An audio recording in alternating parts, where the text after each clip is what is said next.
Hi everyone, in today's video I'm doing something that I literally said I wouldn't do. I'm customizing this expensive Coprse Bride purse. I tried to resist all of maybe a week, but I can't resist any longer. I just know we can make this purse better, so let's do it. So my plan for this purse is to black out the eye, and this colored paper is just to kind of give you a visual, and I'm going to add in the maggot. I printed out the maggot for color reference as well as to get a proper size. And this is actually what I'll be repurposing and changing into the maggot. This was once an earring, I just never wore it, so I already painted it white to give us a nice base, and then next I'll be tracing and cutting out the shape of the maggot. It's made out of fox leather, so it'll actually be perfect for our project. I didn't want to just paint on the maggot right onto the bag itself, one because her pupil's embroidered, and two because doing it this way will just give it dimension. I know a lot of people might think I'm crazy for even attempting this, and I give props to the company that created this bag. I really do love it. I just can't help that the maggot is my absolute favorite character from Coprse Bride. I need him on this bag. Alright, now that I have the exact outline and size of our maggot, I'm just going to freehand the basic shapes of his facial features. I definitely don't look for perfection on this part, more just a guideline to what colors I'm going to be using and where I'm going to be painting them. I've made 3 custom keychains of the maggot before, so I'd like to think that I'm pretty comfortable when it comes to sculpting or drawing him. At absolute worst case scenario, let's say everything that could possibly go wrong does, I won't be painting the actual bag black until the maggot is complete, so I can always abort the mission if needed, but that's definitely not my goal. Now begins the fun part. I'll begin painting his body that iconic bright green color. My printout of him does not do his colors justice. I always like to paint from the background forward, so in regards to his facial features, his body would be considered the background. I'm currently using paint pens, but later I'll actually switch to acrylic paints since these pens weren't blending on the level that I wanted them to, and I figured rather than fight back and forth with the paint pens, I might as well make my life easier and just switch to my acrylics. So off camera, I already went over the maggot with the green paint that you see on the foil. I'm now going to create a color for both his eyes and teeth using a yellow and a white.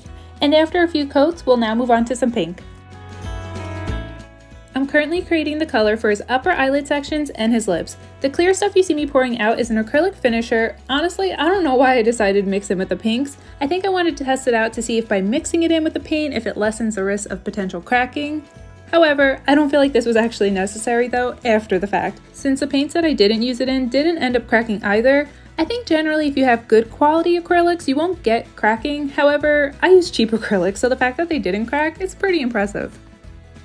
And now onto the actual eyelids. I was out of purple paint, so I just mixed some of the blue with the pink, easy enough, and now our maggot's eyelids are good to go.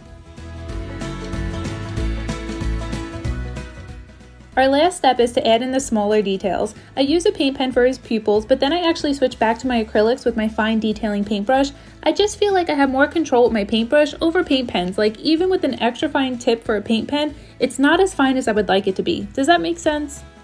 So continuing on with the smaller details, black would be too harsh of a color to put these on his body, which is why you see me using a dark green. It'll just blend better. And as I finish the detailing off camera, let's take a look at our final maggot. Not bad if I do say so myself. I guess this gives us the green light to start putting paint on our Coprse Bride bag. Let's do it.